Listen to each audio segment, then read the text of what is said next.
Dear friend, I need to tell you about something that happened in Cedar Falls back in 1882, that is. You might wonder why an old storyteller like me would dig up such a tale. Well, some stories need telling, especially when they remind us that ordinary folks can do extraordinary things when faced with evil. This happened in Montana territory, when the West was still wild but trying to become civilized. It's about a quiet lumberjack named Jacob and a woman who couldn't speak, or so everyone thought. What occurred that September challenged everything our little town believed about courage, community, and speaking up for what's right. It's not always a comfortable story, but comfort was never the point. Sometimes the good Lord puts us where we need to be, not where we want to be. This is one of those times. The smell hit Jacob first, not the usual Saturday morning mix of fresh bread from Henderson's bakery and horse sweat from the main street. No, this was tobacco smoke, thick and sour, mixed with something else that turned his stomach. Like fear. If fear had a smell. He'd come to town for simple things, salt for preserving, flour for winter biscuits, maybe a new axe handle since his old one split Tuesday morning during the first real cold snap. The church bells had just finished calling 11 o'clock when he heard the laughter. Not good laughter, not the kind you heard after Sunday service or at the church social. This was mean laughter. The kind that made decent folks cross the street. 23 men stood in a circle behind Brennan's general store. Jacob recognized most, Tom Garrison from the big ranch, those two young fellows from the copper mine. Old Henrik, who'd been running the tannery since before the war. Good men on Sunday morning. Different creatures entirely this Saturday noon. "Check her teeth. Why don't you—" Tom called out, already into his flask though the sun hadn't reached its peak. "Man's got a right to know what he's buying." The circle parted as Jacob pushed through, his size making men step aside whether they wanted to or not. What he saw in that circle made him wish he'd stayed home with his lumber and his solitude. A woman stood on an overturned apple crate, the kind Henderson's store got from back east. Her wrists were tied with hemp rope, already cutting through to blood that dripped slow and steady. Her dress, calico, faded blue with patches of flour sack fabric, hung on a frame that hadn't seen a proper supper in Lord knows how long. But it was the sign around her neck that stopped Jacob cold, deaf-mute. $20, good worker. "Now, gentlemen," Brennan was saying, wearing his Sunday go-to-meeting vest on a Thursday, pocket watch chain glinting. "This here's a prime opportunity. Can't talk back, can't spread gossip, can't complain about the work. Perfect for a man who values his peace." The woman's eyes found Jacob's through the crowd. Brown eyes, like his mother's had been, like autumn oak leaves after first frost. But there was something else there. Not the deadness you'd expect from someone being sold like livestock at the county fair. These eyes were counting, measuring, recording every face, every voice, every soul in that circle. $20. And Tom shouted, whiskey slurring his words. "But I want proof she's really deaf." He snapped his fingers next to her ear. Nothing. Whistled sharp enough to make Henderson's dog start howling 3 streets over. The woman never flinched, never blinked. Behind her, Brennan's assistant, that weasel Carson with the yellow teeth, dropped a tin cup on purpose. The clatter rang like Sunday bells against the packed dirt. The woman didn't turn, but Jacob caught something nobody else did. Her fingers, hidden in the folds of her skirt, tapped 3 times against her leg, quick, deliberate, like she was counting something or keeping time to music only she could hear. 25, called out one of the mine boys, still covered in that yellow dust that never quite washed clean. Jacob's mouth went dry as summer dust. He'd seen plenty in his 34 years. Seen men shot over card games. Seen wolves take down a full-grown elk. Seen good folks turn bad when gold was mentioned. But this was broad daylight. This was Cedar Falls, where folks went to church twice on Sunday and the Ladies' Aid Society met every Wednesday to plan charity work. 30, Tom countered, spitting tobacco juice that landed too close to the woman's worn boots. The woman kept her eyes on Jacob, not pleading. There was too much pride there for pleading, just watching, memorizing. Her fingers tapped again. 4 times now, Jacob's hand found his wallet, 3 months' wages from the Clearwater Lumber Company, money meant for winter supplies, for fixing his roof before the real snow came. 40, he heard himself say. Voice rough as bark. Every head turned. Brennan's smile spread like spilled molasses on a hot day. Well, Jacob Hendricks, the hermit of Pine Ridge. Didn't reckon you for the marrying type. 45, Tom shot back. Angry now. Competition always brought out his mean streak, the one his poor wife knew too well. Jacob pulled out everything. 3 $20 certificates, worn soft from folding. 7 silver dollars that clinked heavy. $47. Cash money. Tom started to bid again, but Carson leaned in, whispered something that made Tom's red face go white as Sunday bread. He backed away quick, suddenly interested in the dirt under his boots. Sold Brennan's gavel, a hammer he'd grabbed from somewhere, came down hard on a barrel. To Mr. Jacob Hendricks, Bachelor of Pine Ridge. The crowd scattered like roaches when you light a lamp. Some muttered congratulations Jacob didn't want. Others made jokes he chose not to hear. His focus stayed on the woman as Brennan pushed her off the crate. She stumbled, but didn't fall, catching herself with the kind of dignity folks learned when dignity was all they had left. "She's all yours," Brennan said, handing over a bill of sale. "No returns, no refunds, and Jacob—" His voice dropped low, friendly-like, but with edges sharp enough to cut. "Best keep her close. Sometimes property goes missing in these parts. Would hate for you to lose your investment."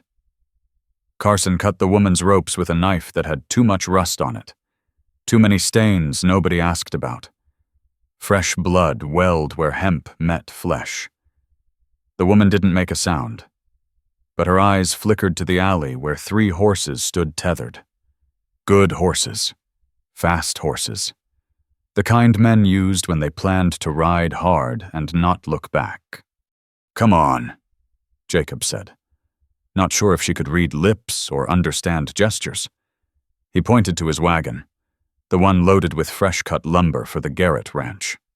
She followed, keeping 3 steps behind like she'd been taught. As they passed the horses, Jacob saw her counting again. 1 finger, 2, 3. Pressed subtle against her torn skirt. Her head stayed down. Submissive. But he caught her reflection in the water trough. She was memorizing those horse brands, every last one. Before we continue, please leave a like and subscribe. Let me know which city you're watching from. Now, let's get back to the story. The wagon wheel caught a rut deep enough to plant corn in. The woman's shoulder knocked against Jacob's arm, bird bone light through his wool shirt. She pulled back, quick, but not before he felt her shaking. Not from cold. September afternoons in Montana Territory still held summer's tail end. This was the kind of shaking that came from holding yourself tight as fence wire for too long. Jacob's throat scratched dry. He reached behind the bench for his canteen, the one his father carried through the war. Cork came out with a soft pop. He held it toward her, careful to keep his movements slow, like approaching a spooked mare. She stared at that canteen like she'd forgotten what water was for. Then her hand reached out, fingernails torn, knuckles swollen, and took it without their skin touching. 3 swallows, each one working hard down her throat like swallowing stones. Buck, the lead horse, snorted and shook his mane. Black flies were getting fierce this year, the kind that drew blood. Jacob pulled the reins left, guiding them around a washout from last week's rain. The woman gripped the bench edge, knuckles going white as fresh lard. Jacob pointed to his chest. Jacob. The word came out rough as tree bark. He cleared his throat, tried again. Jacob. Her eyes studied his mouth like reading trail signs. He tapped his chest again. Jacob. Her finger moved in the dust coating the wagon bed. M, then A, R, Y, 4 letters, careful as Sunday school penmanship. She looked at them for 1 breath, 2, then wiped them gone with her palm. Mary. He said it soft, testing how it sat in the air between them. Her eyes flicked to his face, quick as a hummingbird, then away. The road narrowed. Ponderosa pines pressed close, their butterscotch bark smell mixing with horse sweat and the leather of the harness. Buck and Bourbon picked up pace without being told. They knew this stretch. New home meant oats and rest. Jacob pulled out the tin of bear grease from under the bench, the one he used for axle squeaks and cuts. He held it up where she could see, then pointed to her wrists where blood had dried black, but cracked fresh red with each movement. Mary pulled her hands into her lap, hiding them in the folds of that worn calico. He set the tin on the bench between them, looked away at the trees. Let her choose. The familiar creak of wagon wheels filled the silence. Through the pines ahead, a thread of smoke rose straight as a prayer in the still air. His cabin. Their cabin now, he supposed, though the thought sat strange as a store-bought shirt. Movement beside him. He kept his eyes on Buck's swaying rump, but watched from the edge of his sight as Mary uncapped the tin. The smell of rendered bear fat rose sharp. She spread it on her left wrist, careful as frosting a cake. Her mouth moved, counting maybe, or praying, or practicing words she'd never say. 7 ravens lifted from a dead pine, their shadows flickering across the wagon bed like spilled ink. Mary's hand stopped. She tracked them with her eyes, her lips moving again. 1, 2, 3, 4, 5, 6, 7. He saw the count clear as day on her lips. When she finished with the grease, she capped the tin, set it back exactly where he'd placed it. Then she did something that made the hair on Jacob's neck stand like before lightning strikes. She looked straight at the water barrel's brass rings, straight at where his reflection would show if he was watching, and nodded once. Small, deliberate. The road curved toward home, through the trees. His cabin squatted like it was trying to hide. 1 room, tin roof already starting to rust, door hanging on leather hinges he'd made from an elk hide last winter. Behind them, far back but getting closer, came a sound that turned Jacob's blood cold. Hoofbeats. 3 horses, riding hard. The hoofbeats stopped. Jacob's hand found the Winchester under the bench, checking it was still there, still loaded. Buck's ears swiveled back, forward, back again. That horse could smell trouble better than most men could see it. Nothing moved in the trees, no birds, no wind, just Mary beside him, sitting straighter now, her fingers pressed flat against the faded calico over her legs. Then laughter rolled out from the pines. Tom Garrison pushed through on his bay mare, flask glinting in the afternoon light. Behind him, 2 fellows Jacob didn't know. Drifters, maybe. Or new boys from the mine. One had a scar that pulled his mouth sideways. The other rode a paint horse that looked stolen. "Just making sure you get home safe. Hendricks." Tom's words ran together like water over rocks. "These roads can be dangerous. Man could lose things." Jacob kept Buck and Bourbon moving steady. The cabin was close now, smoke from the banked fire he'd left this morning rising straight in the still air. $47. Tom rode closer, his mare's breath hot on Buck's flank. "That's 3 months' wages for an honest man. Makes a fellow wonder what you're planning to do with her." The scarred one laughed. "Deaf and dumb. Perfect woman. My old daddy used to say, can't talk back, can't hear you come home late." Mary's hand drifted to the wagon's edge. Her reflection in the water barrel showed everything. Watching the men's positions, memorizing their faces, counting their weapons. 2 rifles, 3 pistols, knives on every belt. "Best get on home. Tom." Jacob's voice came out level, as a spirit level. "Sun'll be down soon." "Sun's still high enough." Tom wheeled his mare around, blocking the road. "Maybe we should check your purchase. Make sure Brennan didn't cheat you. Wouldn't want you getting damaged goods." The scarred rider moved his paint horse closer to Mary's end of the wagon. His hand reached out, grabbed her chin, turned her face toward him.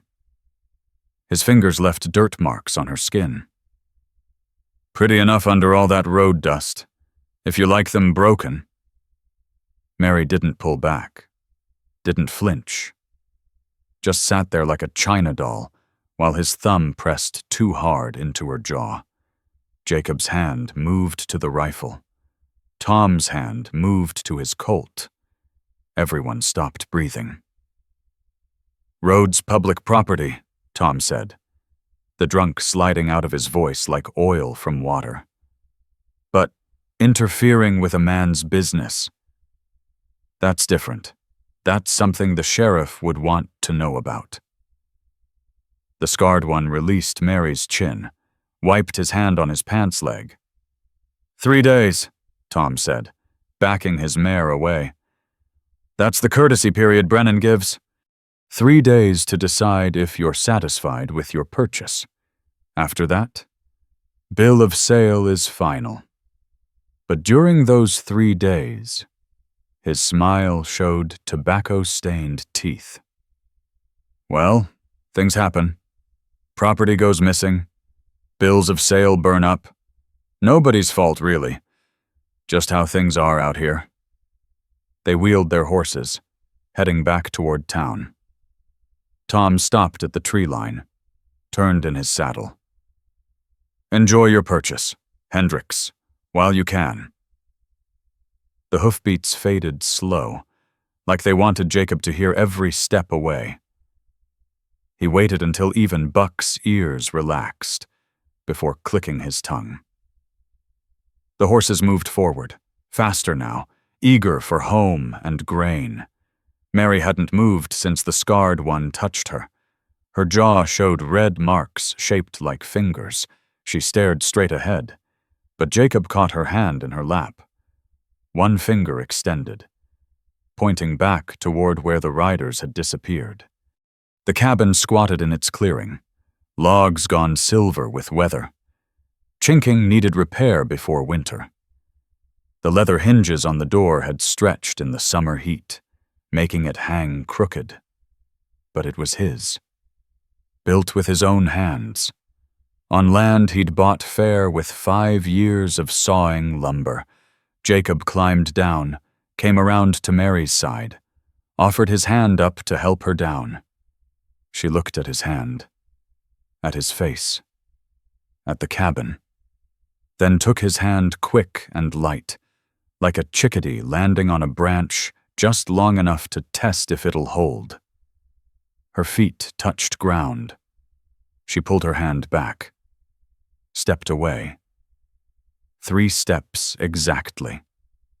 Always 3 steps distance, like she'd measured it out beforehand. Jacob unhitched Buck and Bourbon, led them to the small corral he'd built against the hill. Gave them oats from the dwindling supply. He'd need to buy more, but that would mean going back to town. Back to Brennan's store. The thought sat sour in his stomach.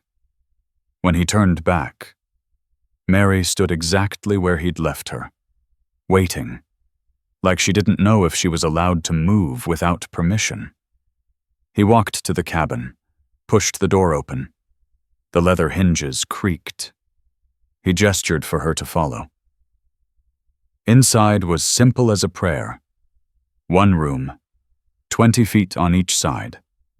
His bed against the north wall, rope frame he'd built last winter. Straw tick mattress that needed refreshing. 2 wool blankets his mother had made before she passed. Table and 2 chairs near the window. Cook stove in the corner. Black iron with Acme Stove Company raised in letters on the door. Shelves holding tin plates, cups, the blue enamel coffee pot with the chip on the handle from when he'd dropped it that first winter alone. Mary stood in the doorway, her eyes counting everything. 1 rifle on wall pegs, 1 pistol in its holster hanging from a nail, 14 books on the shelf, mostly almanacs and 1 Bible. 3 windows with oiled paper instead of glass, because glass was dear and broke too easy.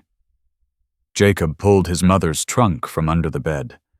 Cedar wood with brass corners gone green with age. Inside the wedding ring quilt she'd made for his sister, who married that fellow from California. 2 dresses his sister left behind.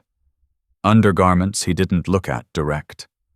The Bible with flowers pressed between pages, violet, columbine, Indian paintbrush. He pulled out the quilt, found rope in his toolbox, strung it corner to corner across the room. The quilt made a wall. Wedding ring pattern bright, even in the dim light through oiled paper windows. He pointed to the bed, then to her, to himself, then to the floor by the stove where he'd sleep. Mary shook her head, pointed to herself, then the floor. Jacob pointed to the bed again. Harder this time, the way you'd insist with a stubborn horse. She walked to the bed, sat on its edge. The rope frame creaked.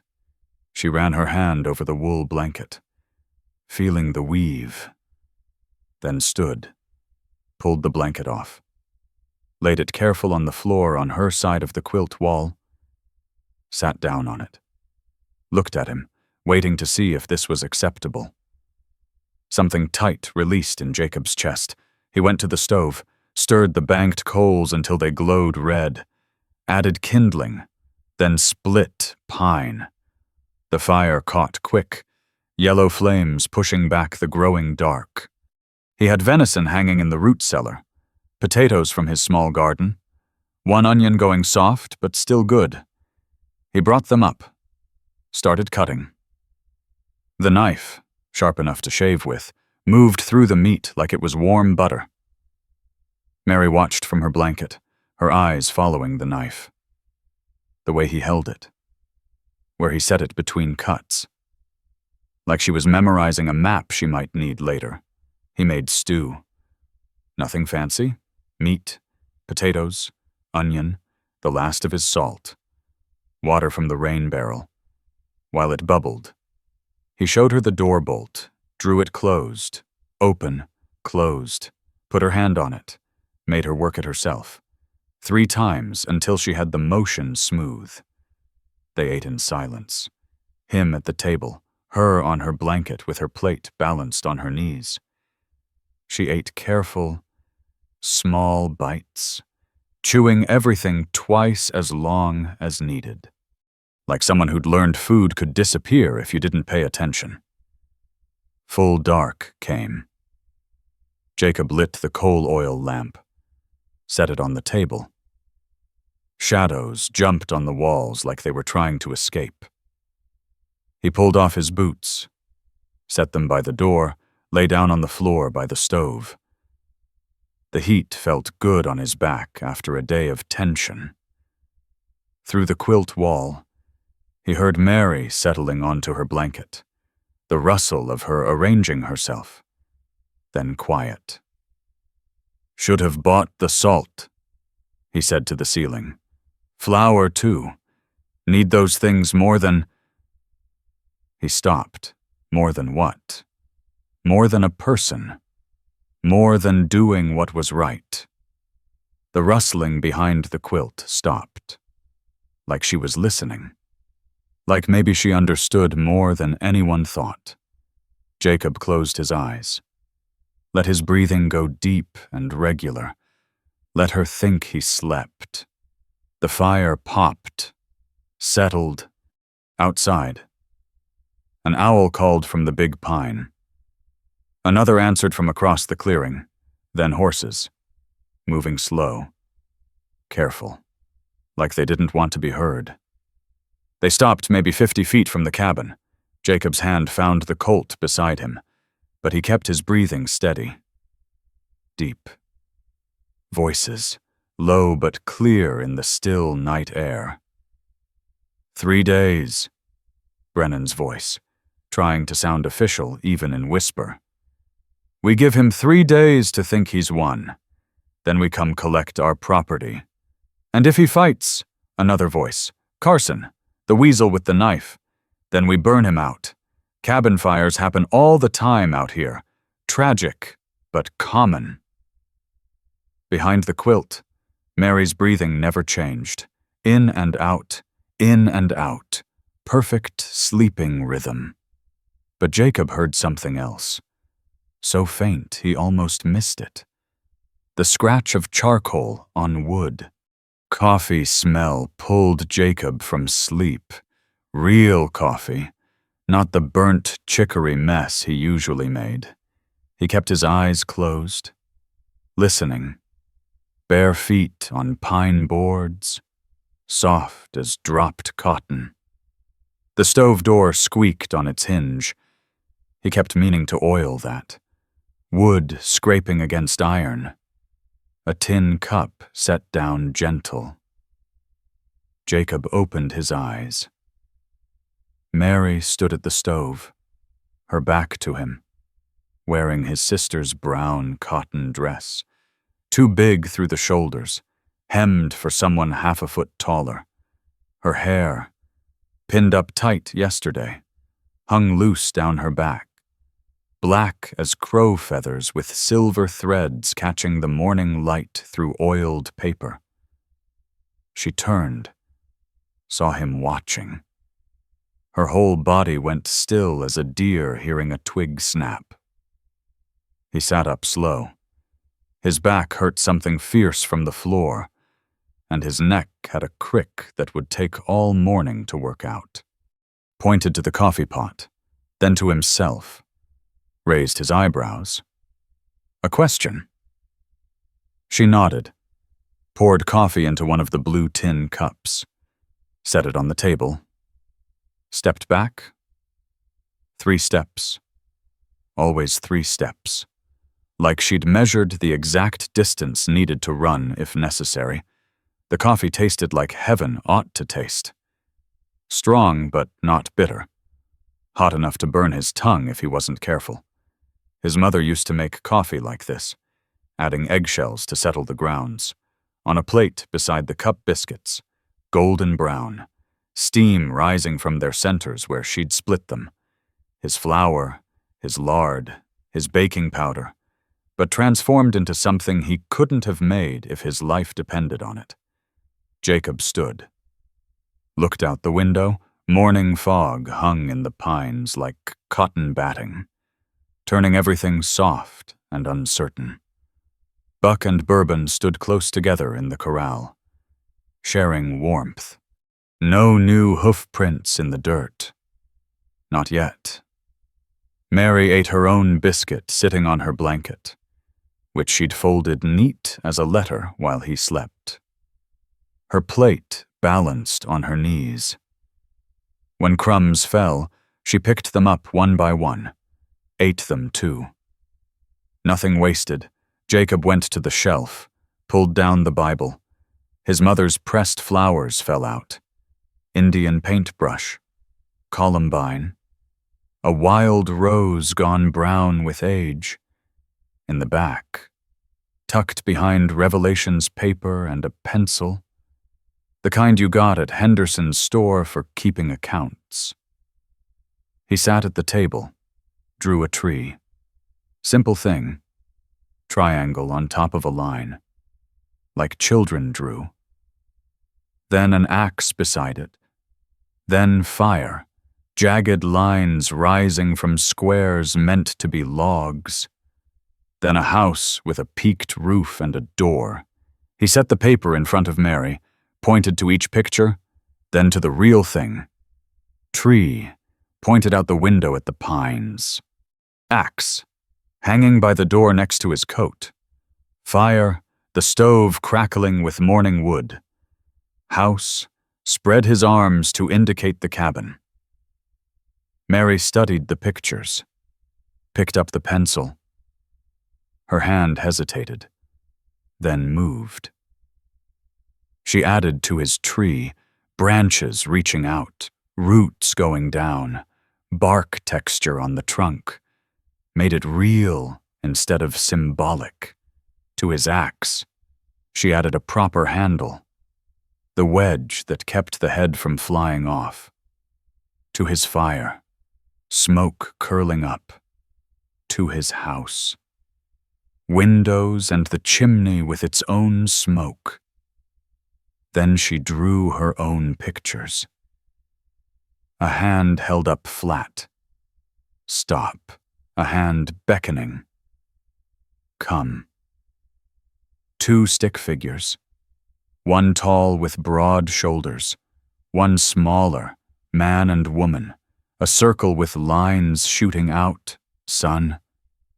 A crescent. Moon. Jacob pointed to the sun picture, then out the window where morning light was burning off the fog. She nodded. He pointed to himself, then the man figure. Another nod. The moon. He pointed to it, then made a questioning gesture with his hands. 3 sharp knocks rattled the door. Mary went stone still. Jacob's hand found the Colt on the table, though he didn't remember picking it up. "Brother Hendricks," the voice was rough as a cob, sweet as sorghum. "It's Preacher Dobbs. Come about your soul." Jacob opened the door narrow, body blocking the view inside. Dobbs sat his old mule, Sally, wearing his black coat despite the warming morning. Dust on his shoulders said he'd ridden early and far. His eyes, sharp as a hawk's under those bushy eyebrows, tried to peer past Jacob into the cabin.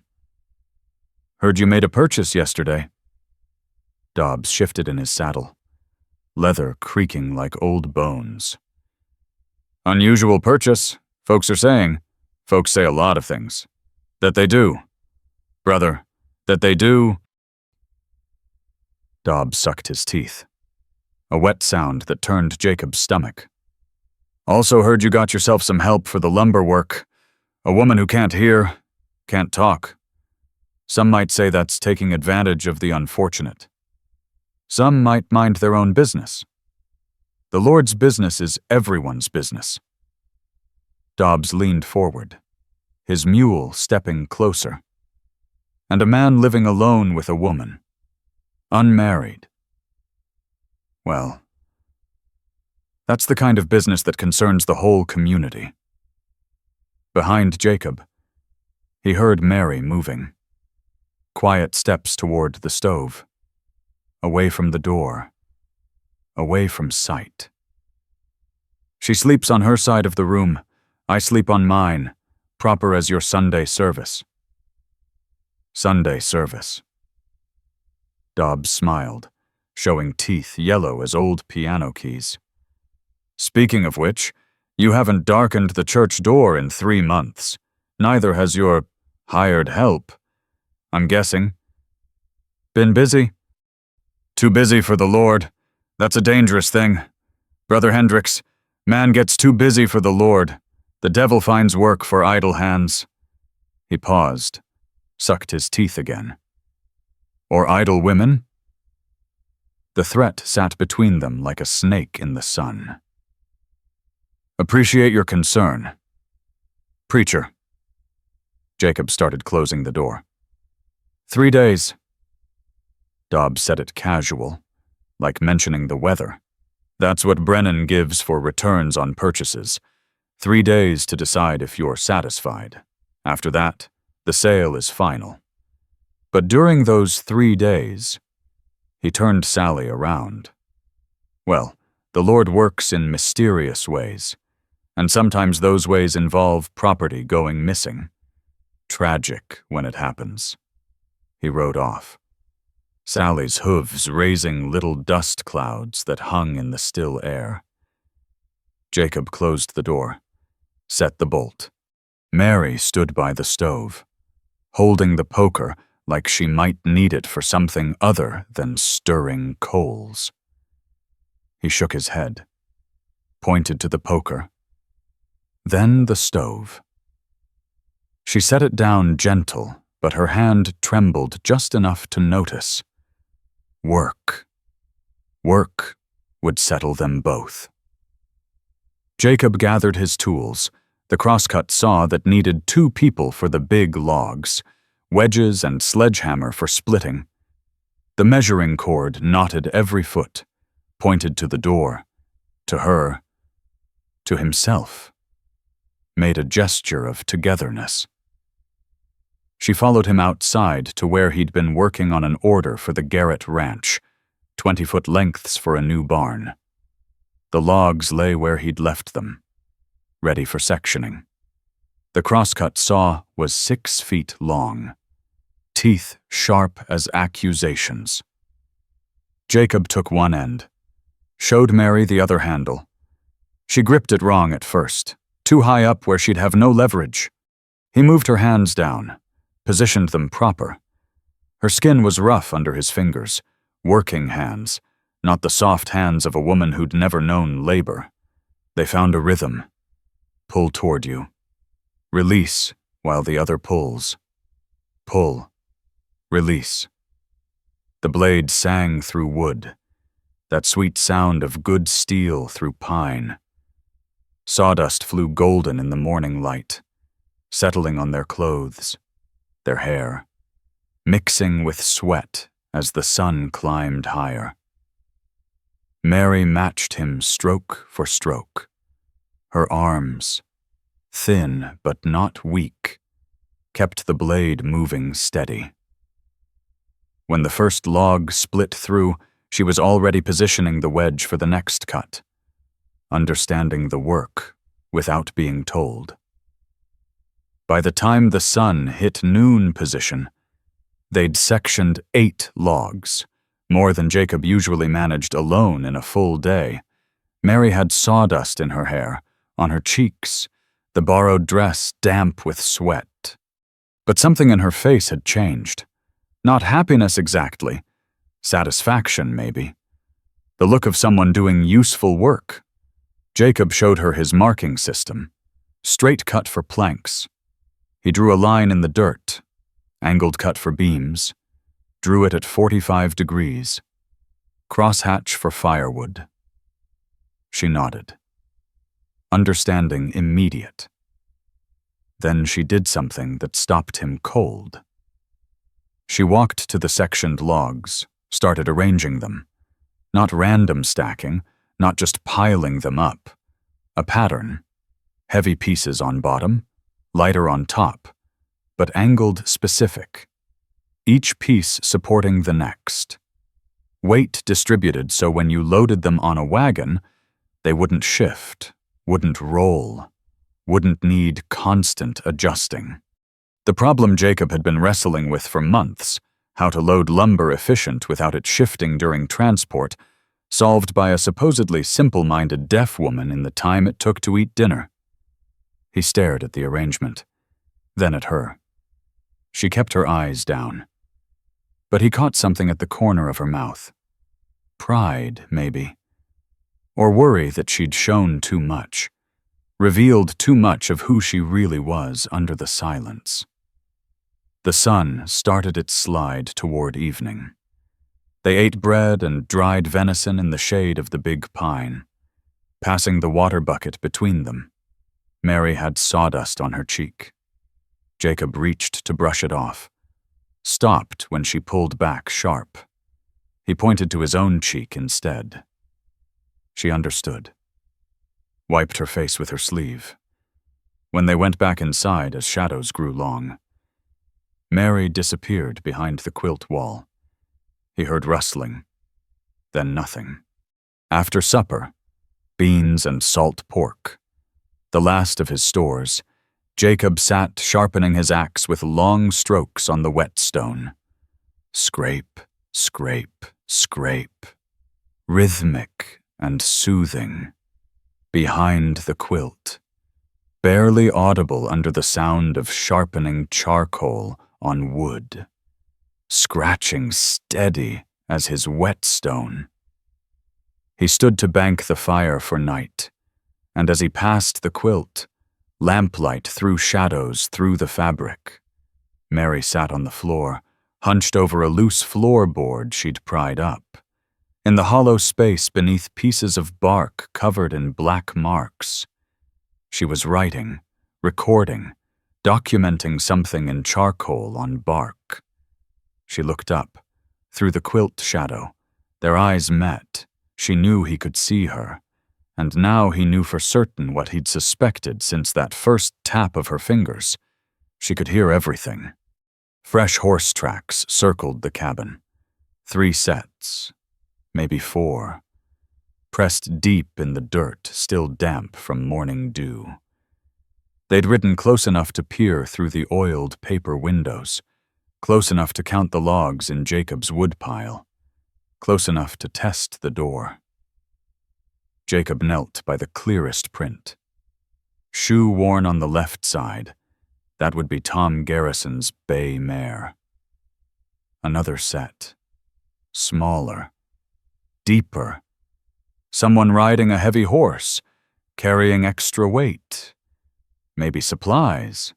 Maybe weapons. Mary stood in the doorway, watching him study the ground.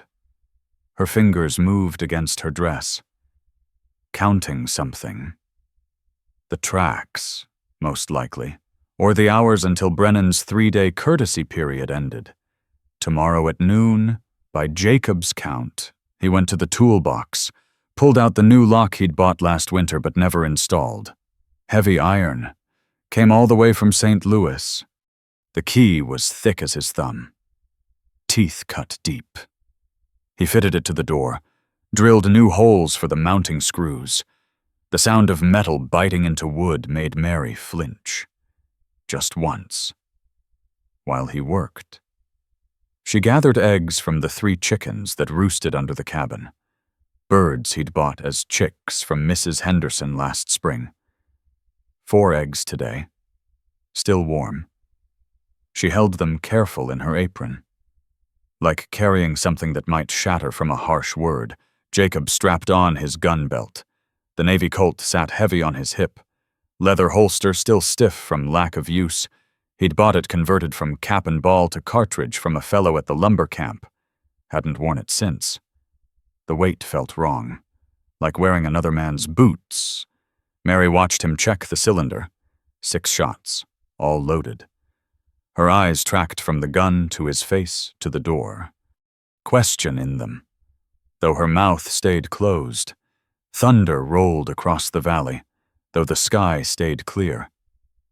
September storms came fast in Montana, dropping from nowhere like God's own judgment. The air tasted metallic, made the hair on Jacob's arms stand. They needed supplies. No salt left, flour running low, down to 3 cans of beans. Jacob pointed to the wagon. To town. Made a gesture of going together. Mary shook her head, pointed to herself, to the cabin. Stay here. Jacob shook his head harder, pointed to both of them. Then the wagon, together, not safe alone anymore. Though he couldn't say that in pictures. The ride to town took 2 hours. Mary sat beside him wearing his sister's other dress, blue with small white flowers, patched at the elbows with different blue that almost matched. She'd pinned her hair up tight, covered it with a bonnet Mrs. Henderson had left behind years ago when she'd visited to look at buying lumber. Storm clouds built behind them, dark as fresh coffee. Lightning flickered in them. No thunder yet. The air went still. That peculiar quiet before weather breaks loose. Cedar Falls looked empty for a Thursday afternoon. No children playing by the schoolhouse. No women with shopping baskets. Even the saloon sounded quiet. Just the lonely plink of someone playing piano badly. Jacob stopped at Brennan's, only general store in town. No choice about it. The bell over the door rang sharp when they entered. Inside, men lined the counter like crows on a fence line. Tom Garrison, Carson with that rusty knife stuck in his belt. 2 fellows Jacob didn't recognize, both needing baths and dentistry work. And behind the counter, Brennan himself, wearing his shopkeeper's apron over a gun belt. Well, look here. Brennan's smile could have curdled milk. The happy couple come to stock their pantry. Mrs. Henderson emerged from between the fabric bolts, arms full of calico, face like granite when she saw Mary. Then something softer. She'd lost her own daughter to scarlet fever 10 years back. Mr. Hendricks. Her voice could have froze July. I'll help you with your purchases. Now, Mrs. Henderson, Brennan started. I run this store, and I hold the mortgage on it. She set the fabric down hard enough to raise dust. Unless you'd like to discuss that note coming due next month. Brennan's mouth worked like a landed fish. Said nothing. Mrs. Henderson led them to the dry goods. What do you need? Mr. Hendricks? Salt, flour, cornmeal if you have it, coffee. She measured out portions, generous scoops that Brennan watched with narrow eyes. When she reached for a bag of sugar, expensive, brought in from Hawaii, she paused, glanced at Mary. And peppermint sticks, 2 of them. She pulled the candy from the jar on the counter, wrapped them in paper, pressed them into Mary's hand before anyone could object. Mary stared at the package like she'd forgotten such things existed. Real shame about deaf people, Tom said, louder than necessary. Can't hear danger coming. Could be a snake rattling right behind them, or a man with bad intentions. Never know until too late. He pulled his pistol, casual as pulling out a pocket watch. Let's test that, shall we? The gun went off. Inside the store, behind Mary's head. Close enough to singe her hair, the sound hit like a physical blow. Jacob's ears rang. Mrs. Henderson screamed. Brennan cursed about his wall, his merchandise, the hole blown through a bolt of good cotton. Mary kept sorting through the seed packets on display. Corn, beans, squash. Her fingers steady, examining each packet like nothing had happened. A packet of bean seeds slipped from her fingers, fell to the floor. She didn't track its fall, didn't turn toward the sound. Tom holstered his pistol. Deaf as a post. What a waste. Jacob paid for the supplies. $3.40, most of his remaining money. As Mrs. Henderson made change, she slipped something else into the flour sack. Quick. While everyone watched Tom reload his pistol for show, they loaded the wagon under the eyes of half the town. Mary climbed up careful, holding that peppermint stick like it was made of gold. As Jacob took the reins, she did something that nearly gave everything away. Lightning flashed, bright enough to throw shadows in daylight. The thunder came immediate, loud enough to shake windows. Mary's hands flew to her ears.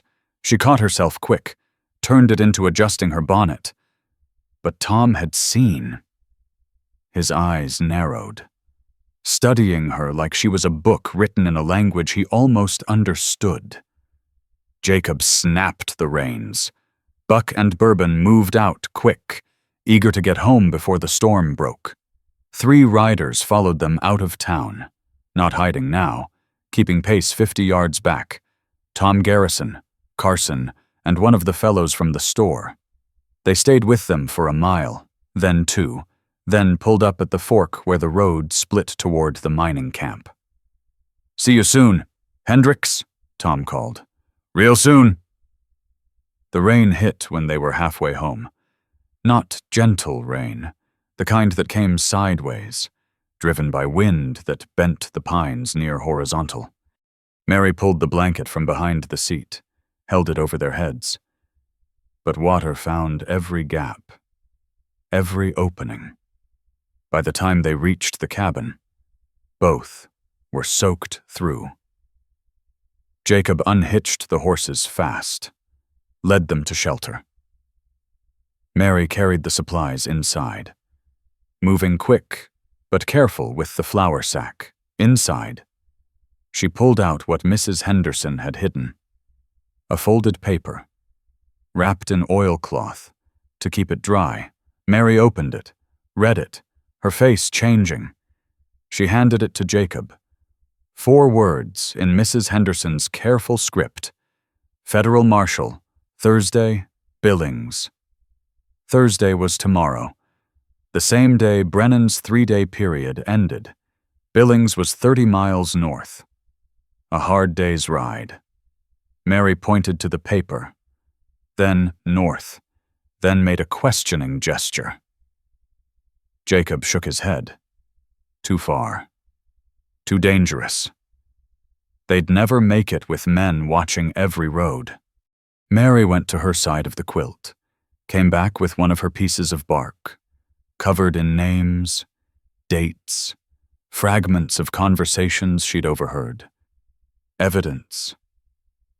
She pointed to it, to the note about the marshal, then to herself.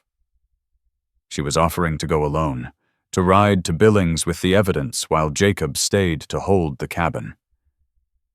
Thunder crashed overhead, shaking dust from the rafters. When the echo faded, another sound came through the rain. Voices. Multiple voices. Singing. Not hymns. Drinking songs. The kind men sang when they were building courage for something ugly. Coming closer. The singing stopped. Jacob moved to the window, peered through a crack in the oiled paper. Nothing but rain and dark. Then lightning lit everything white bright for a heartbeat. Empty clearing, empty road. But the horses in the corral stood rigid, ears pinned back, looking toward the tree line. Mary paced behind him, 3 steps to the wall, 3 steps back. Her wet dress dripped steady on the pine boards. She kept touching that folded bark in her pocket, pulling it out, putting it back. The door rattled. Not wind. Wind didn't try the handle first. "Hendricks." Brennan's voice, thick with whiskey, but trying for authority. "Time to discuss our business arrangement." Jacob checked the new lock, holding firm. The windows next. Oiled paper wouldn't stop anyone determined. But the shutters outside were solid pine, barred from inside. "3 days ain't up yet?"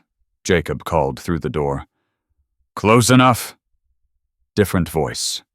Carson. "Besides, we've had complaints. That woman stole from my room, took personal property. That changes things." Mary's pacing stopped. She stood in the center of the room, water still dripping from her hair, making dark spots on the floor like spilled ink. Her mouth opened, closed, opened again. "They're lying." The words came out rough, like she'd been gargling gravel. First words he'd heard from her since she'd written her name in wagon dust. Jacob turned from the door, stared. "I can hear." Her voice grew stronger with each word, like a pump priming. "Always could. Been listening to every word they said, every plan, every crime they've discussed like I was furniture." The rain hammered harder on the tin roof. Or maybe that was Jacob's blood pounding in his ears. "How long?" "Since the auction. Before that? 24 days I've been pretending." She pulled out the bark pieces, spread them on the table. Sophie Brennan wasn't his niece. She was a girl from Ohio. They killed her because she fought back, buried her shallow behind Carson's place. I heard them arguing about it. Jacob's legs went weak. He sat hard in the chair. Outside. Boots on the porch, multiple sets. They were surrounding the cabin. "Why didn't you tell me?" "Because they'd kill us both if they knew I could testify." Mary, not Mary, but whoever she really was, moved to the other window. "My name is Anna Mitchell. I taught school in Thornfield, Kansas. They took me 6 weeks ago, told me my aunt was dying, needed me. I knew it was wrong, but one had a gun under his coat." More pieces on the table.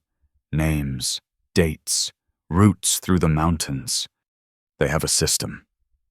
Anna continued. Voice steady now, despite the boots circling outside.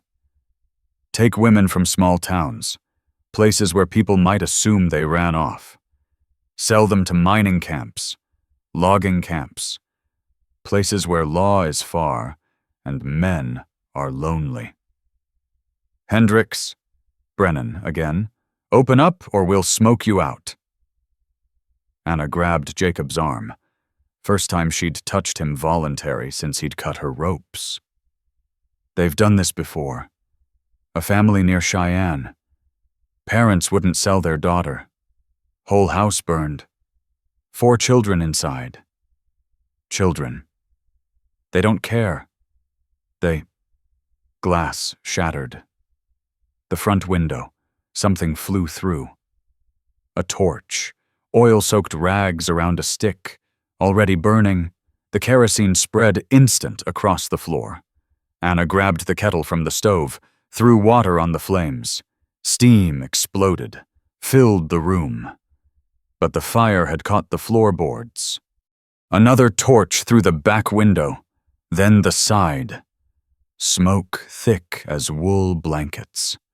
Fire on 3 walls now, herding them toward the door where men waited with guns. Anna pressed paper into Jacob's hand. Another list, folded small. "If something happens to me, Mrs. Henderson knows. She's been watching them for months, lost her own niece last year, supposedly ran off with a traveling man.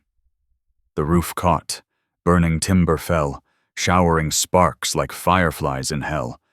Jacob pulled Anna toward the root cellar hatch in the floor. No choice now, burn or face the men. The hatch came up hard, swollen from rain. Black space yawned below, the cellar he'd dug for storing potatoes and preserves. Can we both fit? Have to. Anna went first, dropping into darkness. Jacob followed, pulled the hatch shut just as the front door exploded inward. Boots thundered overhead. Where'd they go? Tom's voice, coughing through smoke. Check everywhere. They can't have vanished. The cellar was black as closed eyes. 6 feet deep, 8 feet square. Walls of packed earth that smelled like graves. Anna's hand found his in the dark, squeezed once, her breathing quick, but controlled. Above, fire eating through floorboards. Drops of burning pitch fell through cracks, hissing when they hit damp earth, the temperature climbing fast, turning the cellar into an oven. They're dead, someone yelled. No one could survive this. Check anyway, need to be sure. More boots, furniture crashing. The good table Jacob had built last winter. The chairs, his mother's trunk, all feeding the fire now.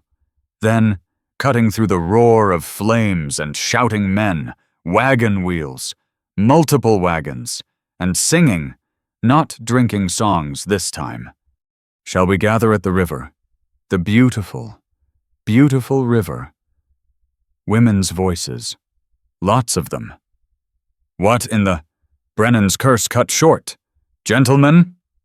Mrs. Henderson's voice carried clear despite the fire's roar. We've come to help fight the fire, Christian duty and all. Get back, too dangerous. Nonsense. We've brought the fire wagon from the mill. Stand aside. Water hit wood above, hissing, steaming. Smoke thickening, then thinning. More water. Steady dousing. The fire's roar softened to a crackle, then less. No one's inside, Carson said quick. They ran off. Then you won't mind if we make sure. Mrs. Henderson again. Martha, bring more buckets. Sarah, check for survivors. The cellar hatch lifted, not yanked, gentle, careful. Lamplight spilled down, showing Mrs. Henderson's face framed by smoke and stars visible through the burned roof. Best come up now, both of you. Jacob climbed out first, helped Anna after. The cabin was a skeleton of charred beams and smoke, half the roof gone, walls black but standing. His mother's quilt somehow survived. Singed but whole. 10 women stood in the ruins. Mrs. Henderson, Mrs. Garrett from the ranch, the minister's wife, others from town, all holding buckets, all covered in soot, all looking at the men with expressions that could have frozen flame. Fire's out, Mrs. Henderson announced. No thanks to you gentlemen who were standing around watching. This ain't your business, Tom said, hand on his gun. A fire in our community. That's everyone's business. Mrs. Garrett stepped forward, and Jacob noticed she held her husband's hunting rifle. Casual, but ready. Unless you were hoping it would burn, unless you wanted these good people dead. Sheriff Watson pushed through the crowd. His star glinted in the lantern light. Ladies, appreciate your help, but this is law business now. There's been theft reported. Theft? Mrs. Henderson's eyebrows rose. What theft? The woman took property from Carson's room. When she's been in Mr. Hendrick's custody for 3 days, Watson's jaw worked. Before that, before he bought her when she was bound and guarded. Mrs. Henderson pulled out a small notebook. I've been documenting. Sheriff, every strange disappearance, every girl who left town sudden, 17 names so far. Would you like me to read them? That's enough. Watson stepped toward her. Anna moved out from behind Jacob, stood in the lamplight where everyone could see her clear, opened her mouth. "Sheriff Watson." Her voice carried strong and clear as a church bell. "Tuesday morning. You told Brennan to make sure this one didn't end up like the Nebraska girl. The one Carson buried while she was still breathing." Every head turned. The supposedly deaf-mute woman, speaking, naming names, telling truths. Watson's face went white as fresh paper. His hand moved to his gun. "I wouldn't," Mrs. Garrett raised her rifle. "Not unless you want to explain to the federal marshal why you shot an unarmed woman in front of 10 witnesses. Federal marshal." Brennan stepped back. "Arriving tomorrow." Mrs. Henderson said, "I telegraphed him yesterday. Told him about the suspicious disappearances, the girls who vanish, the business behind your store, Mr. Brennan." Anna pulled out her bark papers, held them high. 23 names, dates, routes, prices. I heard it all. Every word you thought was safe because I couldn't speak." Carson lunged for the papers. Jacob's fist caught him solid in the jaw, dropped him like a sack of grain. The rusty knife scattered across the charred floor. "You can't prove nothing," Tom said, but his voice shook. "No one will believe a woman over established businessmen." "One woman? Maybe not," Mrs. Henderson smiled, cold as January. "But 10 women. 20. All the mothers and wives and sisters who've been watching, suspecting, keeping notes. More women emerged from the darkness. They'd been there all along. Jacob realized, waiting, watching, armed with more than buckets. Sheriff Watson backed toward his horse. "This isn't over." "No," Anna agreed. "It's just beginning." Watson's eyes went to her, then to the papers in her hand, then to something behind her. Anna turned to look. Carson had gotten up, had his rusty knife, was smiling. The knife moved wrong in Carson's hand, not forward toward Anna, but sideways, cutting through air toward Mrs. Henderson. Jacob's body moved before his mind caught up. Shoulder into Carson's ribs, both men hitting charred floorboards hard. The knife spun away, landed in what was left of the root cellar opening. Carson's breath went out in a wheeze that sprayed spit across Jacob's face. "Hold him," Mrs. Henderson's voice, steady as stone. 3 women moved in, Mrs. Garrett, the minister's wife, and Sarah Coleman, who ran the boarding house. They had rope, like they'd come prepared for this. Carson's wrists got tied quick and proper, knots that wouldn't slip.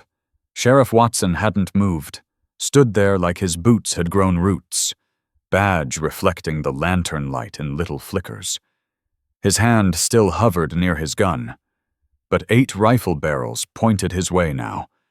The women of Cedar Falls knew how to shoot, had to, living frontier lives while their men worked mines and lumber camps. "Smart choice, Sheriff," Mrs. Henderson said. "Your next choice is smarter. You can tell the federal marshal everything when he arrives. Or you can try to run. Running would be unwise." "You don't understand." Watson's voice cracked like a boy's.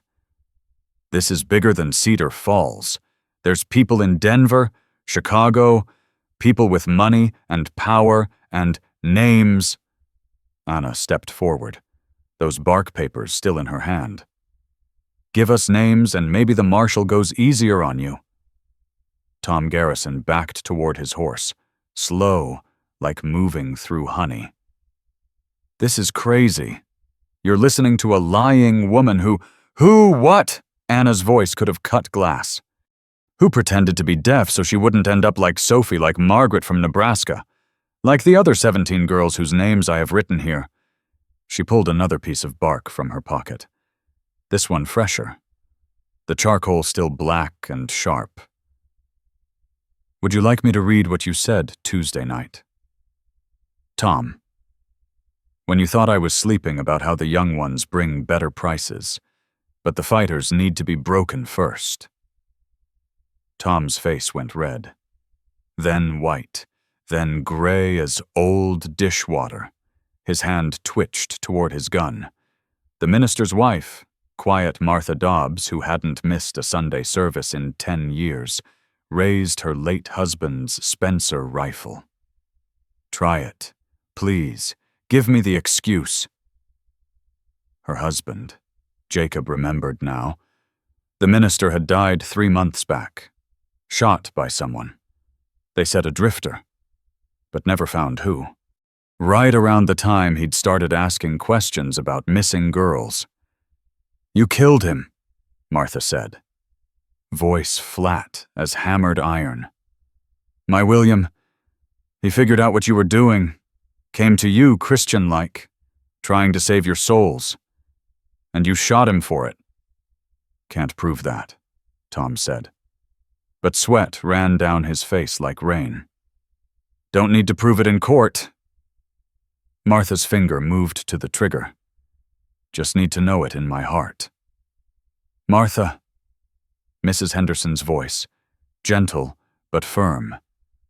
"Not yet. We need him to testify. Like they let William testify." The clearing went quiet, except for the pop of cooling timber and the drip of water from the burned roof. 20 people standing in a burned cabin, lanterns making shadows dance like souls trying to escape. Then hoofbeats, lots of them, coming fast from town. Brennan smiled, gold tooth catching light. "That'll be my boys. 20 men who work for me, owe me, need me. Your little sewing circle is about to—" The riders burst into the clearing, but not Brennan's men. These were others. Henrik the tanner, the Garrett ranch hands, men from the lumber mill. They formed a circle around the burned cabin, rifles across their saddles. "Evening, ladies," Henrik said, touching his hat. "Heard there was a fire. Thought you might need help. How did you—" Brennan started. "Mrs. Henderson sent word," Henrik said. "Amazing how fast news travels when it's the truth, especially when it's about our daughters, our sisters, our wives going missing." More men emerged from the forest on foot. The baker, the blacksmith, the fellow who ran the feed store. Regular men, but not regular now. Their faces hard as winter ground. "My niece," the baker said quiet. "Disappeared 2 months ago. Said she ran off with a photographer. But she wouldn't leave without her mother's locket. Found it in Carson's room yesterday." Carson tried to speak through split lips. "Bought it fair. From who?" The baker moved closer. "What photographer?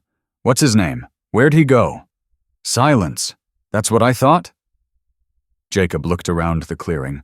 Maybe 40 people now, half the town, all armed, all angry, all done pretending they didn't know something was wrong. "This is kidnapping," Brennan said, trying for his old authority. "Holding us against our will, like you held me." Anna's voice cut through his. "Like you held Sophie. Like you held all of them." She walked to the center of the burned cabin. Stood where the table used to be. The lantern light made her shadow huge on what remained of the walls. "My name is Anna Mitchell. I taught school in Thornfield, Kansas, 6 weeks ago. They took me. Told me my aunt was sick. Needed me. One showed a gun under his coat. So I went quiet-like." Her voice grew stronger, carrying to everyone in the clearing. "First they tried to sell me as a bride. Mail order, they called it. But I fought. Bit Carson so deep he needed stitches. So they beat me until I couldn't stand. Decided I'd be worth more as property. Someone who couldn't complain. She held up the bark papers. The Deaf-Mute Act started as survival. But then I realized they talked freely around me. Routes, prices, contacts, everything. Sheriff Watson takes 20%. Brennan handles the buying. Carson does the breaking. Tom supplies horses and safe houses. Lies. Watson stepped forward. You can't prove go Denver Post Company.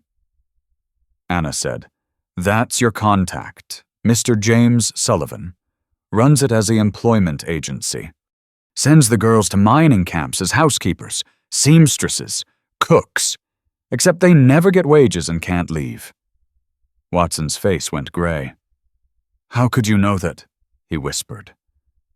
You told Brennan, Tuesday night, standing 10 feet from where I pretended to sleep. The clearing erupted, everyone talking, shouting, cursing. Someone threw a punch at Tom, knocked him flat. Carson tried to run. Got tackled by 3 men. Stop! Mrs. Henderson fired her rifle into the air. The sound echoed off the mountains. Brought silence back. We do this legal. The federal marshal arrives tomorrow. We hold them until then. Hold them where? Someone asked. Jail belongs to Watson. Church, Martha Dobbs said. Lock them in the church. Let them sit where my William preached about truth and justice. Let them think about their souls, if they have any. The men grabbed the accused, started tying them proper. Watson didn't fight. Seemed smaller without his badge, like a scarecrow with the straw pulled out. Tom cursed steady until someone stuffed a rag in his mouth. Carson cried. Actually cried. Begging for mercy he'd never shown. Brennan stood straight, trying for dignity. You're making a mistake. I have lawyers, connections. This won't stand in court. Maybe not, Anna said. But I have 24 days of testimony. Every word you said, every girl you sold, every grave you dug. She pulled out one more piece of bark. This one different. Not charcoal, but something darker. Dried blood, maybe, from her wrists where the rope had cut. This one's special. Written the night Sophie died. You were discussing where to bury her. Carson wanted the old mine shaft. You said too many bodies there already. Tom suggested the river, but Watson said the spring melt might wash her up. She looked at each man as she spoke their names. You settled on Carson's root cellar, under the potatoes, because who looks under potatoes? Carson's crying turned to wailing. Check it, Henrik said. 2 men headed for town at a gallop. Anna walked to Jacob, handed him all the bark papers. Keep these safe. They're going to try to destroy them. How do you know? She looked toward town, where more lights were appearing, more people coming, the whole town waking up to truth it had been sleeping through. Because there's someone else. Someone they haven't mentioned. Someone important. Jacob studied her face. Saw fear there for the first time. Who? Before she could answer, a new voice called from the darkness, smooth as oil, cultured, with a slight accent Jacob couldn't place. Well, this is inconvenient. A man stepped into the lantern light, well-dressed, clean despite the muddy roads, holding a pearl-handled pistol like he knew how to use it. Nobody recognized him, but Anna did. Her face went white as fresh paper. Hello, teacher, the man said. I've come to collect my property. The pearl-handled pistol caught lantern light like a snake's eye. The man holding it stood too comfortable, weight balanced on his feet like a dancer or a fighter. His suit was Denver cut, the kind that cost more than Jacob made in 6 months. But it was his eyes that made everyone step back, cold as January creek water, looking at Anna like she was livestock that had wandered off. Mr. Sullivan. Anna's voice came out steady. but her hands shook just enough to rustle the bark papers. From the Denver Post Company. Employment Agency, Sullivan corrected, smooth as butter on warm bread. We provide domestic help to frontier establishments, all perfectly legal. Legal, Mrs. Henderson stepped forward. Selling women is legal. Sullivan's smile showed teeth white as fresh snow. Indenture contracts, the women sign them, work off their travel costs, room, board. Standard practice back east? They don't sign anything, Anna said. You forge the signatures after they're gone. Prove it. Anna held up the bark papers. I have dates, names, amounts. The pistol swung toward her. Everyone froze. You have the scratching of a disturbed woman who ran away from her obligations. Sullivan's voice stayed pleasant, like discussing weather. My associates here will testify that you stole from them, that you're prone to fantasies. Your associates are tied up and heading for federal prison, Jacob said. Sullivan's eyes flicked to him. The Lumberjack. You paid $47 for damaged goods. I'll give you $60 to walk away right now. Not for sale. Everything's for sale. Just a matter of price. Sullivan reached into his coat with his free hand, pulled out a leather wallet thick as a Bible.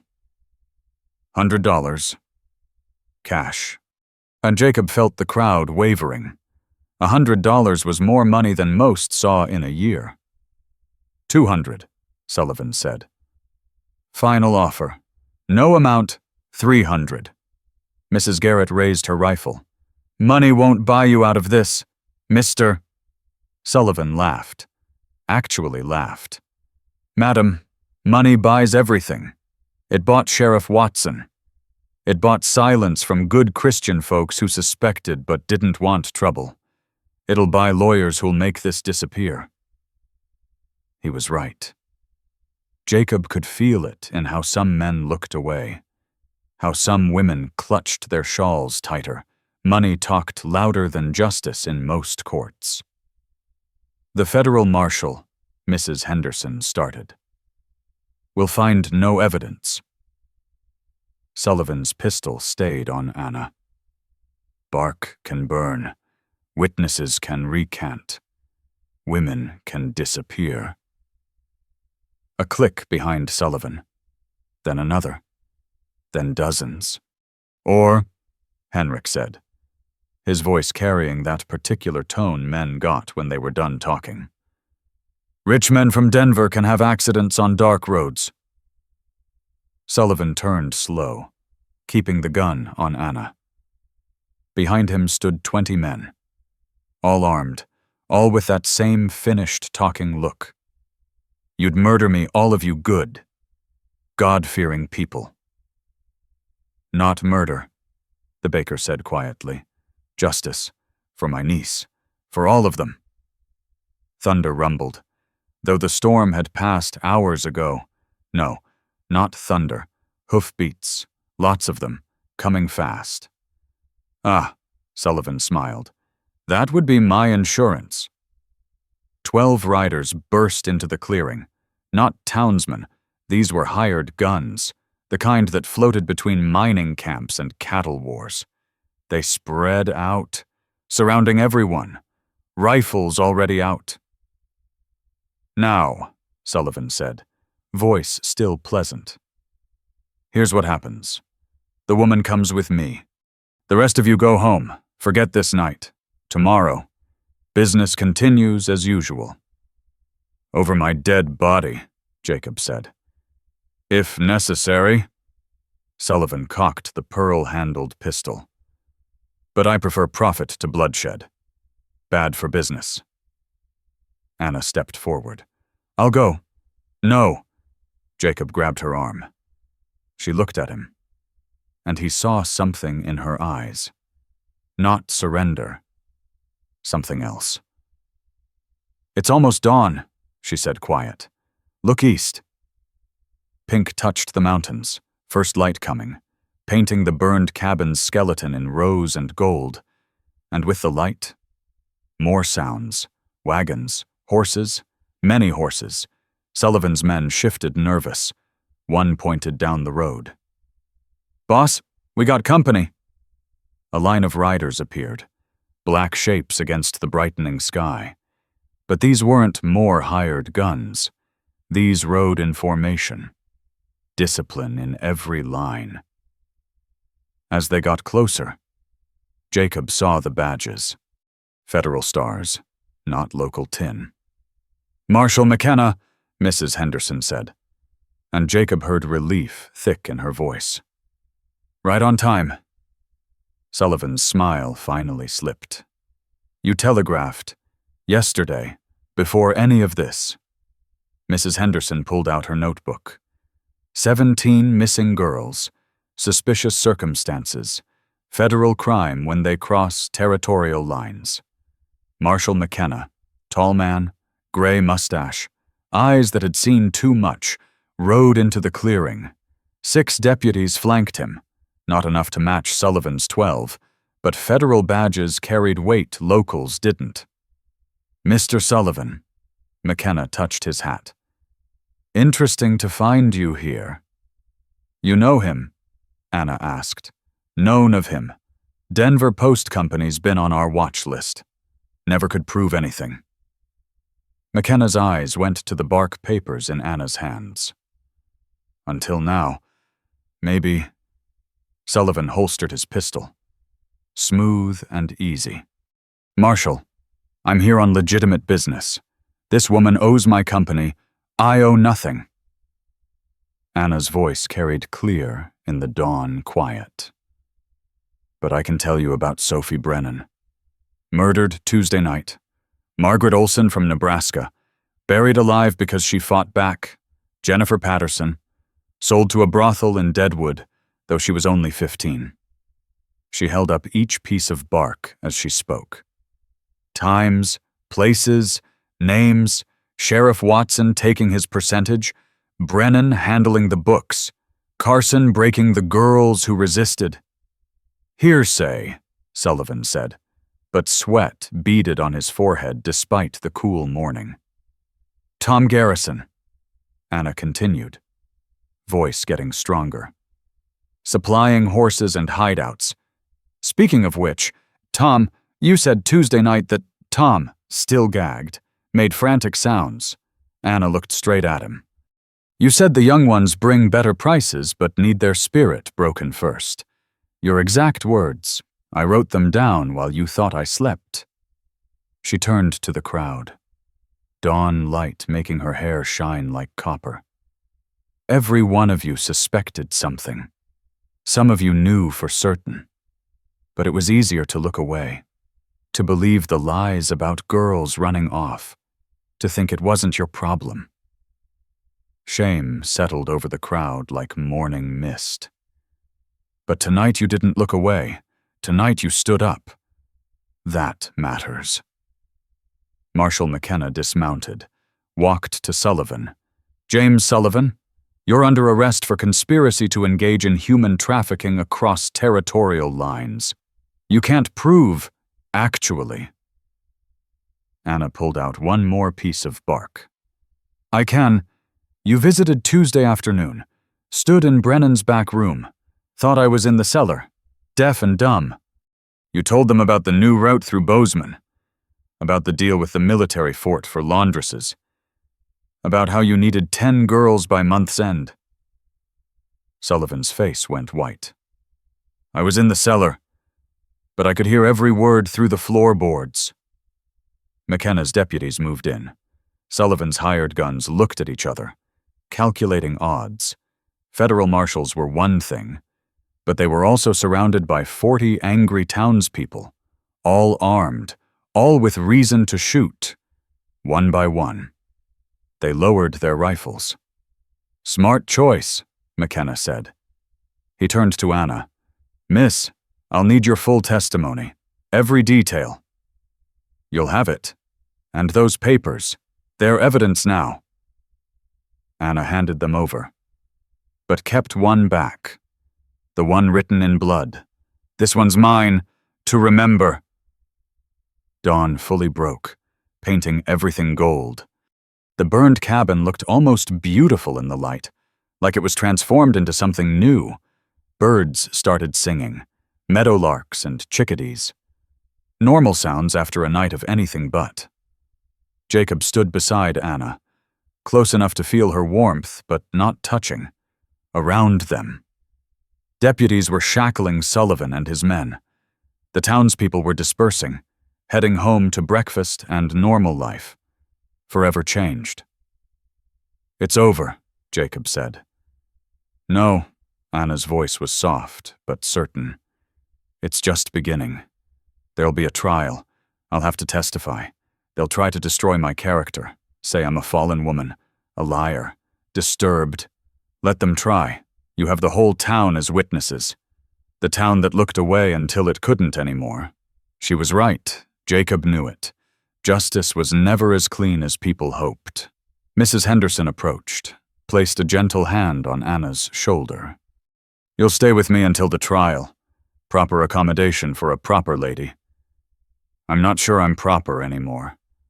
"You're the most proper woman I know. Propriety isn't about rules and manners. It's about doing right when doing wrong would be easier." Sheriff Watson, hands shackled, was led past them toward the prison wagon. He stopped, looked at Anna. "You've destroyed everything," he said. "Good," she replied, as the wagons rolled away carrying the arrested men. Anna turned to Jacob. In the dawn light, he could see her clearly for the first time. Not the broken woman from the auction, not the silent helper at his cabin, but who she really was. Strong, smart, dangerous to evil men. "Thank you," she said, "for buying my freedom." "You freed yourself." She smiled. First real smile he'd seen from her. "We freed each other." A shout from town. The two men Henrik had sent to check Carson's root cellar were galloping back, their faces white as fresh paper. "We found her," one called out. "Sophie, under the potatoes, just like she said." Anna's smile disappeared. "We also found others, 6 more, all young women."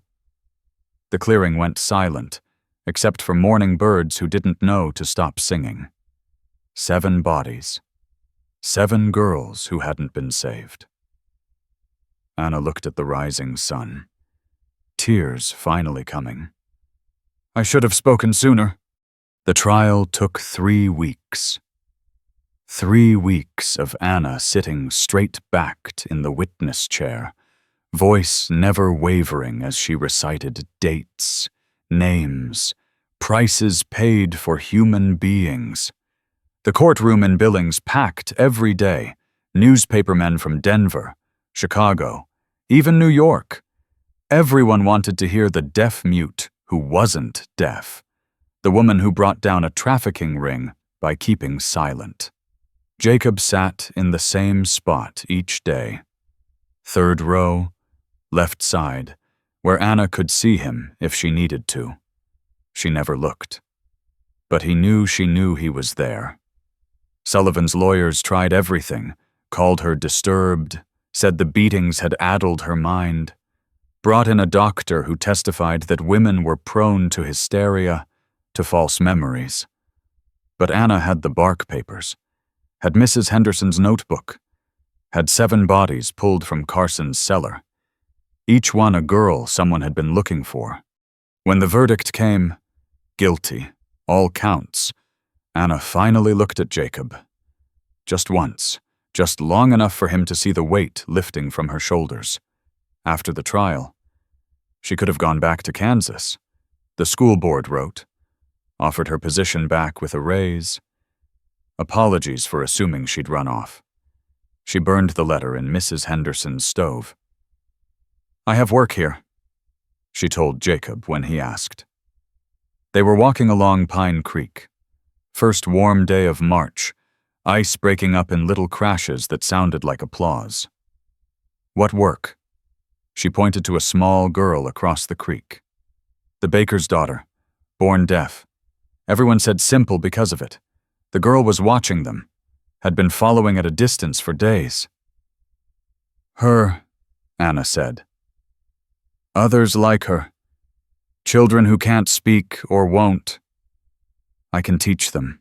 You don't know sign language. I'll learn. She did. Sent for books from Chicago. Practiced in the mirror at Mrs. Henderson's house until her hands moved smooth as water. By April, she had 3 students. By May, 7. They met in the church. Rebuilt over winter with lumber Jacob donated. Pews arranged in a circle so everyone could see hands moving. The baker's daughter learned fastest. Within 2 months, she was signing full sentences, teaching her parents, interpreting Sunday sermons for 2 other deaf children from surrounding farms. Her father cried the first time she signed, I love you, cried harder when she signed, I forgive you for thinking I was simple. Jacob rebuilt his cabin that spring. Bigger this time. 2 rooms instead of 1.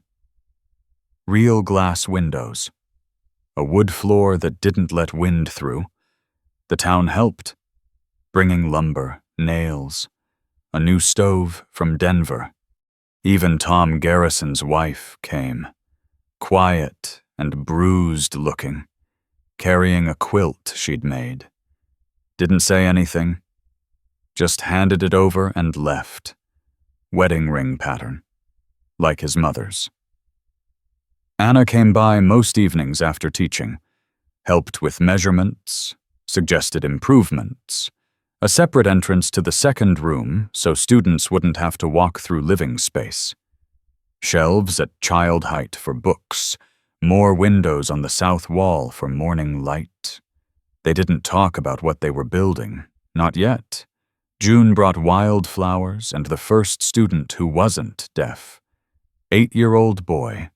Hadn't spoken since watching his mother die of fever. His father, a miner, brought him twice a week, paid what he could, sometimes just a handful of nails or a sack of flour. The boy learned signs slow, fingers clumsy with grief. But one day, middle of July, he signed something to Anna that made her cry. Jacob saw it from where he was fixing the door, the boy's small hands moving careful, deliberate, later. Anna told him what the boy had signed. She's not gone. She's just quiet now. By August, Anna was teaching 12 children. Some deaf, some mute by choice or circumstance, some just different in ways that made speaking hard. She taught them all the same, with patience, with dignity, with the understanding of someone who knew what it meant to be voiceless. The town changed, too, slowly, like ice melting, but real.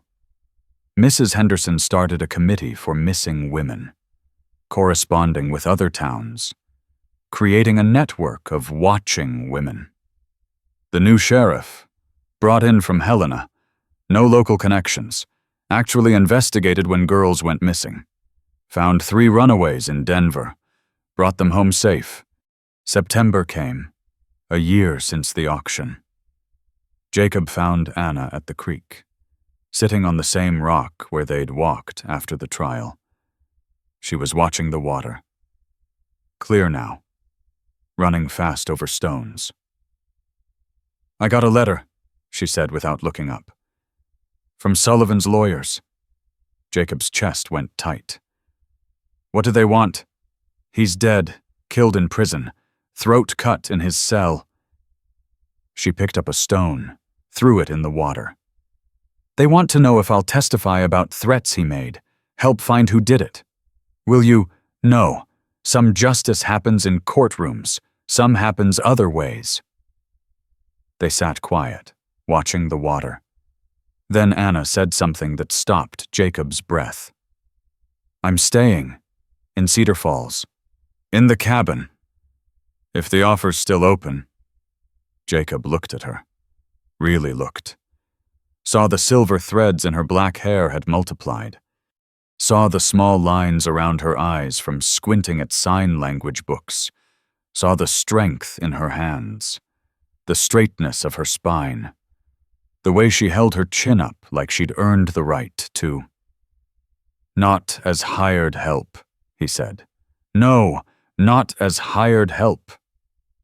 They married October 1st. First day the aspens turned gold. Small ceremony in the rebuilt church. Anna wearing a dress Mrs. Henderson had made, blue as sky after rain. Jacob wore his father's suit, altered to fit, smelling of cedar from the trunk. When Preacher Dobbs asked if anyone objected, the church stayed silent. Good silence, not the heavy kind. Anna's students signed their congratulations, hands moving like birds taking flight. The baker's daughter signed something that made Anna laugh out loud. First time Jacob had heard that sound. Later found out the girl had signed. About time. Their wedding announcement ran in the newspaper same day as an article about the Chicago trafficking ring arrests. 17 more men arrested based on Anna's testimony and the evidence trail from Cedar Falls. The network broken. Though everyone knew others would rise. Evil always did. But so did people willing to fight it. November brought the first snow and news that made Anna cry good tears. One of the girls from Sophie's group, thought dead, actually sold to a mining camp in Colorado, had been found alive. Traumatized. Damaged. But alive. Anna wrote to her, sent money for a train ticket if she wanted to come to Cedar Falls. The girl wrote back one line, "I'm not ready to be around people yet." Anna understood. Said she'd wait. December froze everything solid, but the cabin stayed warm. 2 stoves now, 1 in each room. Anna taught in the mornings, helped Jacob with lumber in the afternoons. Her hands grew rough from saw work, but stayed gentle enough for teaching signs. They worked out their own language, part signs, part looks, part just knowing each other. Christmas Eve, Anna gave Jacob something unexpected. A photograph. Her, standing with her students, all of them signing "Thank you" on the back, written in her teacher's script. Voice takes many forms. Spring came late but warm. Anna's school grew. 15 students now, 2 coming from as far as Bozeman. She taught them more than signs, taught them they had value, had things to say worth hearing, had rights to respect and dignity. One evening in April, lamplight golden on the table, Anna teaching Jacob new signs, not because either needed them anymore, because language was bridge building, and bridges connected people. She shaped his fingers into something new, a sign she'd created. Not in any book. "What's that mean?" Jacob asked. She placed her hand over her stomach, where something had just started to show. The reason she'd been tired lately. Why coffee made her sick in the mornings. "Hope," she said. "It means hope." Outside, rain on the roof they'd built together. Inside, warmth and light, and the promise of voices yet to come. Spoken, signed, or simply lived. The lamp between them flickered but didn't go out. Same lamp from that first night when she'd pretended to sleep while men planned evil. Now it lit truth, and hope, and the slow, careful building of something neither had dared imagine when a lumberjack paid $47 for freedom. not an ending. A beginning. The beginning of voices that wouldn't be silenced. Of children who would grow up knowing their worth wasn't in their ability to speak, but in their right to be heard. Of a town that learned to watch, to listen, to act when action was needed. Of two people who found each other in the worst circumstances and built something good from the ashes of something evil. The rain continued, steady and certain as promises kept. I've told you Anna's story because sometimes we need reminding that ordinary folks can do extraordinary things when evil walks among us, dressed in Sunday clothes. I knew Anna, not personally, but through the stories passed down in our family. My grandmother was one of those women who brought water to the fire that night. She never forgot Anna's courage, pretending she couldn't hear while memorizing every terrible word. We all see things we'd rather ignore. It's easier that way. Safer. But Anna taught Cedar Falls that silence in the face of evil is its own kind of lie. She showed us that sometimes the bravest thing isn't speaking up right away. It's waiting, watching, gathering truth like kindling until you have enough to start a fire that burns clean. Her students learned to speak with their hands. The town learned to speak with its conscience. And maybe that's the real miracle, not that one woman brought down evil men, but that a whole community finally chose to see what they'd been looking away from. Disclaimer. This story was inspired by historical accounts of the American frontier, created solely for entertainment purposes. This work does not condone, encourage, or promote any form of violence, human trafficking, or harmful behavior. All characters and events are products of the author's imagination, and any resemblance to real persons, living or dead, or actual events is purely coincidental.